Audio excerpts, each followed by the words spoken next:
Bienvenue sur Classique en lecture. Les caractères de Jean de la Bruyère, section 2, du mérite personnel. Lu par Christiane.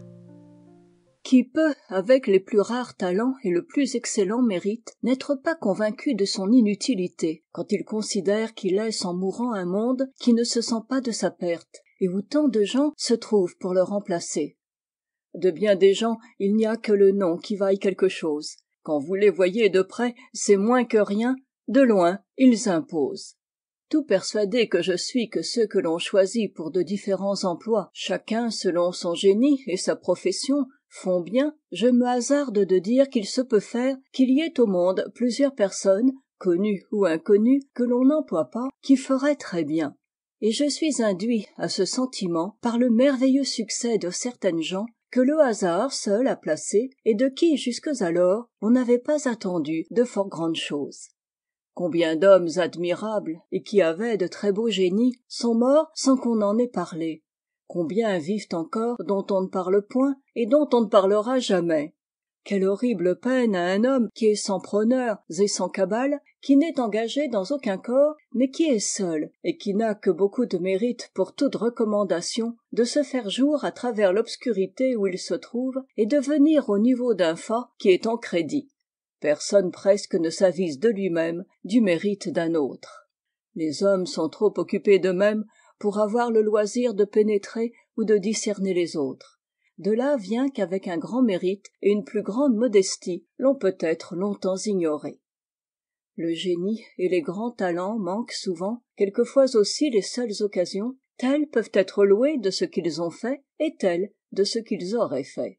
Il est moins rare de trouver de l'esprit que des gens qui se servent du leur ou qui fassent valoir celui des autres et le mettent à quelque usage. Il y a plus d'outils que d'ouvriers, et de ces derniers plus de mauvais que d'excellents. Que pensez-vous de celui qui veut scier avec un rabot et qui prend sa scie pour raboter? Il n'y a point au monde un si pénible métier que celui de se faire un grand nom. La vie s'achève que l'on a à peine ébauché son ouvrage. Que faire des gésipes qui demandent un emploi? Le mettra-t-on dans les finances ou dans les troupes? Cela est indifférent, il faut que ce soit l'intérêt seul qui en décide, car il est aussi capable de manier de l'argent ou de dresser des comptes que de porter les armes. Il est propre à tout, disent ses amis, ce qui signifie toujours qu'il n'a pas plus de talent pour une chose que pour une autre, ou en d'autres termes, qu'il n'est propre à rien. Ainsi la plupart des hommes occupés de seuls dans leur jeunesse, corrompus par la paresse ou par le plaisir, croient faussement dans un âge plus avancé qu'il leur suffit d'être inutiles ou dans l'indigence, afin que la République soit engagée à les placer ou à les secourir. Et ils profitent rarement de cette leçon si importante que les hommes devraient employer les premières années de leur vie à devenir tels par leurs études et par leur travail, que la République elle-même eut besoin de leur industrie et de leur lumière, qu'ils fussent comme une pièce nécessaire à tout son édifice, et qu'elle se trouvât portée par ses propres avantages à faire leur fortune ou à l'embellir. Nous devons travailler à nous rendre très dignes de quelque emploi. Le reste ne nous regarde point, c'est l'affaire des autres. Se faire valoir par des choses qui ne dépendent point des autres, mais de soi seul, ou renoncer à se faire valoir, maxime inestimable et d'une ressource infinie dans la pratique, utile aux faibles, aux vertueux, à ceux qui ont de l'esprit, qu'elle rend maîtres de leur fortune ou de leur repos, pernicieuse pour les grands qui diminueraient leur cour, ou plutôt le nombre de leurs esclaves, qui feraient tomber leur morgue avec une partie de leur autorité, et les réduiraient presque à leurs entremets et à leurs équipages, qui les priverait du plaisir qu'ils sentent à se faire prier, presser, solliciter, à faire attendre ou à refuser, à promettre et à ne pas donner, qui les traverserait dans le goût qu'ils ont quelquefois à mettre les sots en vue et à anéantir le mérite quand il leur arrive de le discerner, qui bannirait des cours les brigues, les cabales, les mauvais offices, la bassesse, la flatterie, la fourberie, qui ferait d'une cour orageuse, pleine de mouvements et d'intrigues, comme une pièce comique ou même tragique, dont les sages ne seraient que les spectateurs, qui remettrait de la dignité dans les différentes conditions des hommes, de la sérénité sur leur visage, qui étendrait leur liberté, qui réveillerait en eux avec les talents naturels l'habitude du travail et de l'exercice, qui les exciterait à l'émulation, au désir de la gloire, à l'amour de la vertu, qui, au lieu de courtisans vils, inquiets, inutiles, souvent onéreux à la République, en ferait ou de sages économes, ou d'excellents pères de famille, ou des juges intègres, ou de bons officiers, ou de grands capitaines, ou des orateurs, ou des philosophes, et qui ne leur attirerait à tous nul autre inconvénient que celui peut-être de laisser à leurs héritiers moins de trésors que de bons exemples. Il faut en France beaucoup de fermeté et une grande étendue d'esprit pour se passer des charges et des emplois, et consentir ainsi à demeurer chez soi et à ne rien faire. Personne presque n'a assez de mérite pour jouer ce rôle avec dignité, ni assez de fonds pour remplir le vide du temps, sans ce que le vulgaire appelle des affaires. Il ne manque cependant à l'oisiveté du sage qu'un meilleur nom, et que méditer, parler, lire et être tranquille s'appela travailler. Un homme de mérite et qui est en place n'est jamais incommode par sa vanité. Il s'étourdit moins du poste qu'il occupe qu'il n'est humilié par un plus grand qu'il ne remplit pas et dont il se croit digne. Plus capable d'inquiétude que de fierté ou de mépris pour les autres, il ne pèse qu'à soi-même. Il en coûte à un homme de mérite de faire assidûment sa cour, mais par une raison bien opposée à celle que l'on pourrait croire, il n'est point tel sans une grande modestie, qui l'éloigne de penser qu'il fasse le moindre plaisir aux princes s'ils se trouvent sur leur passage, se poste devant leurs yeux et leur montre son visage. Il est plus proche de se persuader qu'il les importune, et il a besoin de toutes les raisons tirées de l'usage et de son devoir pour se résoudre à se montrer. Celui, au contraire, qui a bonne opinion de soi, et que le vulgaire appelle un glorieux, a du goût à se faire voir. Il fait sa cour avec d'autant plus de confiance qu'il est incapable de s'imaginer que les grands dont il est vu pensent autrement de sa personne qu'il fait lui-même. Un honnête homme se paie par ses mains de l'application qu'il a à son devoir par le plaisir qu'il sent à le faire, et se désintéresse sur les éloges, l'estime et la reconnaissance qui lui manquent quelquefois. Si j'osais faire une comparaison entre deux conditions tout à fait inégales, je dirais qu'un homme de cœur pense à remplir ses devoirs à peu près comme le couvreur songe à couvrir. Ni l'un ni l'autre ne cherchent à exposer leur vie, ni se sont détournés par le péril. La mort pour eux est un inconvénient dans le métier et jamais un obstacle. Le premier aussi n'est guère plus vain d'avoir paru à la tranchée, emporter un ouvrage ou forcer un retranchement, que celui-ci d'avoir monté sur de hauts combles ou sur la pointe d'un clocher. Ils ne sont tous deux appliqués qu'à bien faire, pendant que le fanfaron travaille à ce que l'on dise de lui qu'il a bien fait. La modestie est au mérite ce que les ombres sont aux figures dans un tableau. Elle lui donne de la force et du relief. Un extérieur simple est l'habit des hommes vulgaires, il est taillé pour eux et sur leur mesure, mais c'est une parure pour ceux qui ont rempli leur vie de grandes actions. Je les compare à une beauté négligée, mais plus piquante. Certains hommes, contents d'eux-mêmes de quelque action ou de quelque ouvrage qui ne leur a pas mal réussi, et ayant ouï dire que la modestie sied bien aux grands hommes, osent être modestes, contrefont les simples et les naturels, semblables à ces gens d'une taille médiocre qui se baissent aux portes de peur de se heurter. Votre fils est bègue, ne le faites pas monter sur la tribune. Votre fille est née pour le monde, ne l'enfermez pas parmi les vestales. Xanthus, votre affranchi, est faible et timide. Ne différez pas, retirez-le des légions et de la milice. Je veux l'avancer, dites-vous. Comblez-le de biens, surchargez-le de terres, de titres et de possessions. Servez-vous du temps. Nous vivons dans un siècle où elles lui feront plus d'honneur que la vertu. Il m'en coûterait trop, ajoutez-vous. Parlez-vous sérieusement, Crassus? Songez-vous que c'est une goutte d'eau que vous puisez du Tibre pour enrichir Xanthus que vous aimez et pour prévenir les honteuses suites d'un engagement où il n'est pas propre? Il ne faut regarder dans ses amis que la seule vertu qui nous attache à eux, sans aucun examen de leur bonne ou de leur mauvaise fortune. Et quand on se sent capable de les suivre dans leurs disgrâces, il faut les cultiver hardiment et avec confiance jusque dans leur plus grande prospérité. S'il est ordinaire d'être vivement touché des choses rares, pourquoi le sommes-nous si peu de la vertu? S'il est heureux d'avoir de la naissance, il ne l'est pas moins d'être tel qu'on ne s'informe plus, si vous en avez. Il apparaît de temps en temps sur la face de la terre des hommes rares, exquis, qui brillent par leurs vertus, et dont les qualités éminentes jettent un éclat prodigieux, semblables à ces étoiles extraordinaires dont on ignore les causes et dont on sait encore moins ce qu'elles deviennent après avoir disparu. Ils n'ont ni aïeux ni descendants, ils composent seuls toute leur race. Le bon esprit nous découvre notre devoir, notre engagement à le faire, et s'il y a du péril, avec péril, il inspire le courage où il y supplée. Quand on excelle dans son art, et qu'on lui donne toute la perfection dont il est capable, l'on en sort en quelque manière et l'on s'égale à ce qu'il y a de plus noble et de plus relevé. V est un peintre, C un musicien, et l'auteur de Pyrame est un poète. Mais Mignard est Mignard, Lully est Lully, et Corneille est Corneille. Un homme libre, et qui n'a point de femme, s'il a quelque esprit, peut s'élever au-dessus de sa fortune, se mêler dans le monde, et aller de pair avec les plus honnêtes gens. Cela est moins facile à celui qui est engagé. Il semble que le mariage met tout le monde dans son ordre. Après le mérite personnel, il faut l'avouer, ce sont les éminentes dignités et les grands titres dont les hommes tirent plus de distinction et plus d'éclat. Et qui ne sait être un Érasme doit penser à être évêque.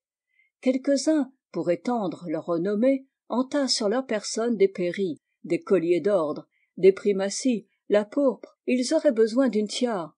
Mais quel besoin a Trophime d'être cardinal? L'or éclate, dites-vous, sur les habits de Philémon. Il éclate de même chez les marchands.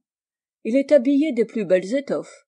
Le sont-elles moins toutes déployées dans les boutiques et à la pièce? Mais la broderie et les ornements y ajoutent encore de la magnificence. Je loue donc le travail de l'ouvrier. Si on lui demande quelle heure il tire une montre qui est un chef-d'œuvre. La garde de son épée est un onyx. Il a au doigt un gros diamant qu'il fait briller aux yeux et qui est parfait. Il ne lui manque aucune de ces curieuses bagatelles que l'on porte sur soi, autant pour la vanité que pour l'usage. Il ne se plaint non plus toutes sortes de parures qu'un jeune homme qui a épousé une riche vieille. Vous m'inspirez enfin de la curiosité. Il faut voir du moins des choses si précieuses. Envoyez-moi cet habit et ces bijoux de Philémon. Je vous quitte de la personne. Tu te trompes, Philémon, si avec ce carrosse brillant, ce grand nombre de coquins qui te suivent, et ces six bêtes qui te traînent, tu penses que l'on t'en estime davantage. L'on écarte tout cet attirail qui t'est étranger pour pénétrer jusque à toi, qui n'est qu'un fat. Ce n'est pas qu'il faut quelquefois pardonner à celui qui, avec un grand cortège, un habit riche et un magnifique équipage, s'en croit plus de naissance et plus d'esprit. Il lit cela dans la contenance et dans les yeux de ceux qui lui parlent. Un homme à la cour et souvent à la ville, qui a un long manteau de soie ou de drap de Hollande, une ceinture large et placée haut sur l'estomac, le soulier de maroquin, la calotte de même, un beau grain, un collet bien fait et bien empesé, les cheveux arrangés et le teint vermeil, qui avec cela se souvient de quelque distinction métaphysique, explique ce que c'est que la lumière de gloire, et sait précisément comment l'on voit Dieu, cela s'appelle un docteur, une personne humble, qui est ensevelie dans le cabinet, qui a médité, cherché, consulté, confronté, lu ou écrit pendant toute sa vie, est un homme docte. Chez nous, le soldat est brave, et l'homme de robe est savant. Nous n'allons pas plus loin. Chez les Romains, l'homme de robe était brave, et le soldat était savant. Un Romain était tout ensemble, et le soldat et l'homme de robe. Il semble que le héros est d'un seul métier qui est celui de la guerre, et que le grand homme est de tous les métiers, ou de la robe, ou de l'épée, ou du cabinet, ou de la cour. L'un et l'autre mis ensemble ne pèsent pas un homme de bien. Dans la guerre, la distinction entre le héros et le grand homme est délicate. Toutes les vertus militaires font l'un et l'autre. Il semble néanmoins que le premier soit jeune, entreprenant, d'une haute valeur, ferme dans les périls, intrépide, que l'autre excelle par un grand sens, par une vaste prévoyance, par une haute capacité, et par une longue expérience. Peut-être qu'Alexandre n'était qu'un héros, et que César était un grand homme.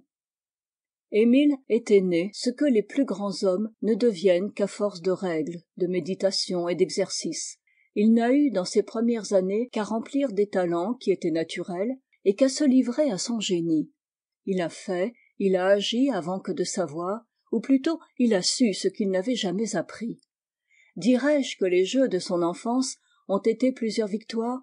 Une vie accompagnée d'un extrême bonheur, jointe à une longue expérience, serait illustre par les seules actions qu'il avait achevées dès sa jeunesse. Toutes les occasions de vaincre qui se sont depuis offertes, il les a embrassées, et celles qui n'étaient pas, sa vertu et son étoile les ont fait naître. Admirable même, et par les choses qu'il a faites, et par celles qu'il aurait pu faire.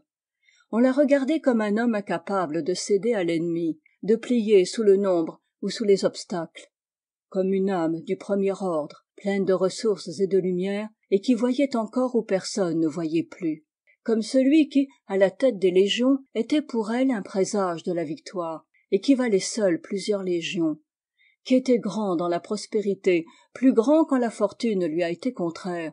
La levée d'un siège, une retraite, l'ont plus ennobli que ses triomphes. L'on ne met qu'après les batailles gagnées et les villes prises. Qui était rempli de gloire et de modestie. On lui a entendu dire « je fuyais », avec la même grâce qu'il disait « nous les bâtîmes ». Un homme dévoué à l'État, à sa famille, au chef de sa famille, sincère pour Dieu et pour les hommes, autant admirateur du mérite que s'il eût été moins propre et moins familier. Un homme vrai, simple, magnanime, à qui il n'a manqué que les moindres vertus. Les enfants des dieux, pour ainsi dire, se tirent des règles de la nature, et en sont comme l'exception. Ils n'attendent presque rien du temps et des années. Le mérite chez eux devance l'âge.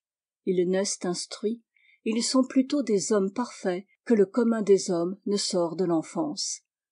Les vues courtes, je veux dire les esprits bornés et resserrés dans leur petite sphère, ne peuvent comprendre cette universalité de talents que l'on remarque quelquefois dans un même sujet. Où ils voient l'agréable, ils en excluent le solide. Où ils croient découvrir les grâces du corps, l'agilité, la souplesse, la dextérité, ils ne veulent plus y admettre les dons de l'âme, la profondeur, la réflexion, la sagesse. Ils ôtent de l'histoire de Socrate qu'il est dansé. Il n'y a guère d'homme si accompli et si nécessaire aux siens qu'il n'ait de quoi se faire moins regretter. Un homme d'esprit et d'un caractère simple et droit peut tomber dans quelque piège. Il ne pense pas que personne veuille lui en dresser et le choisir pour être sa dupe. Cette confiance le rend moins précautionné, et les mauvais plaisants l'entament par cet endroit. Il n'y a qu'à perdre pour ceux qui en viendraient à une seconde charge. Il n'est trompé qu'une fois. J'éviterai avec soin d'offenser personne, si je suis équitable, mais sur toute chose un homme d'esprit, si j'aime le moins du monde mes intérêts.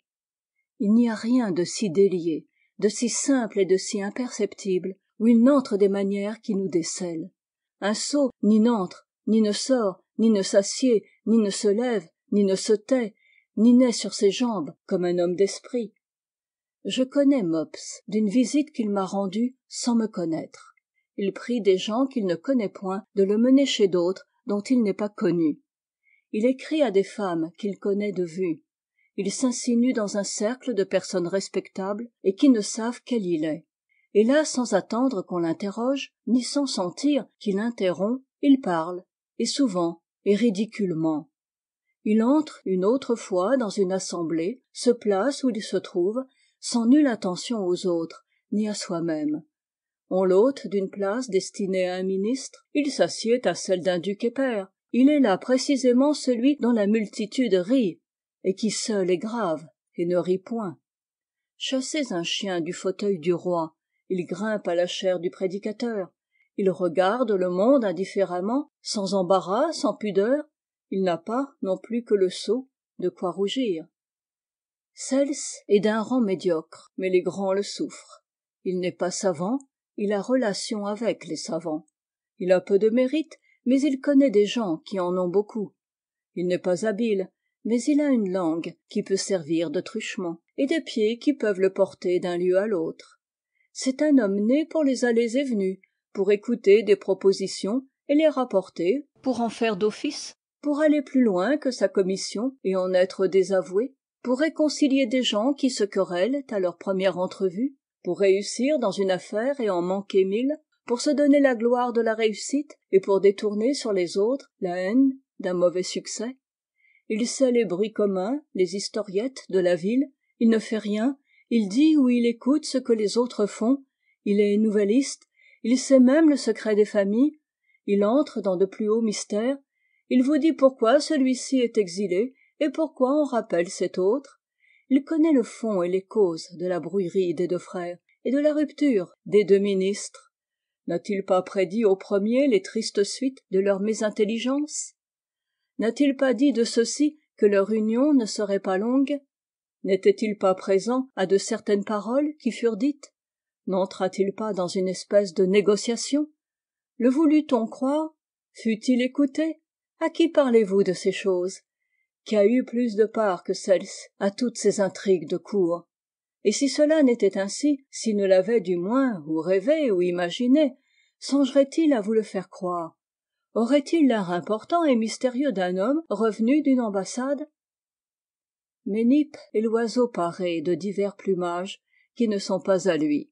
Il ne parle pas, il ne sent pas, il répète des sentiments et des discours, se sert même si naturellement de l'esprit des autres qu'il y est le premier trompé et qu'il croit souvent dire son goût ou expliquer sa pensée lorsqu'il n'est que l'écho de quelqu'un qu'il vient de quitter. C'est un homme qui est de mise un quart d'heure de suite, qui le moment d'après baisse, dégénère, perd le peu de lustre qu'un peu de mémoire lui donnait et montre la corde. Lui seul ignore combien il est au-dessous du sublime et de l'héroïque. Et incapable de savoir jusqu'où l'on peut avoir de l'esprit, il croit naïvement que tout ce qu'il en a est tout ce que les hommes en sauraient avoir. Aussi a-t-il l'air et le maintien de celui qui n'a rien à désirer sur ce chapitre et qui ne porte envie à personne. Il se parle souvent à soi-même, et il ne s'en cache pas. Ceux qui passent le voient et qu'il semble toujours prendre un parti ou décider qu'une telle chose est sans réplique. Si vous le saluez quelquefois, c'est le jeter dans l'embarras de savoir s'il doit rendre le salut ou non, et pendant qu'il délibère, vous êtes déjà hors de portée. Sa vanité l'a fait honnête homme, l'a mis au-dessus de lui-même, l'a fait devenir ce qu'il n'était pas. L'on juge, en le voyant, qu'il n'est occupé que de sa personne, qu'il sait que tout lui sied bien et que sa parure est assortie, qu'il croit que tous les yeux sont ouverts sur lui et que les hommes se relaient pour le contempler.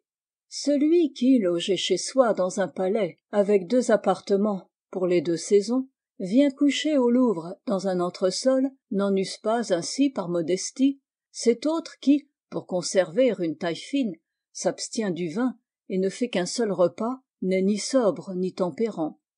Et d'un troisième qui, importuné d'un ami pauvre, lui donne enfin quelques secours, l'on dit qu'il achète son repos et nullement qu'il est libéral. Le motif seul fait le mérite des actions des hommes, et le désintéressement y met la perfection. La fausse grandeur est farouche et inaccessible. Comme elles sent sont faibles, elle se cache, ou du moins ne se montre pas de front, et ne se fait voir qu'autant qu'il faut pour imposer et ne paraître point ce qu'elle est, je veux dire une vraie petitesse. La véritable grandeur est libre, douce, familière, populaire. Elle se laisse toucher et manier, elle ne perd rien à être vue de près. Plus on la connaît, plus on l'admire. Elle se courbe, par bonté, vers ses inférieurs, et revient sans effort dans son naturel. Elle s'abandonne quelquefois, se néglige, se relâche de ses avantages, toujours en pouvoir de les reprendre et de les faire valoir. Elle rit, joue et badine, mais avec dignité.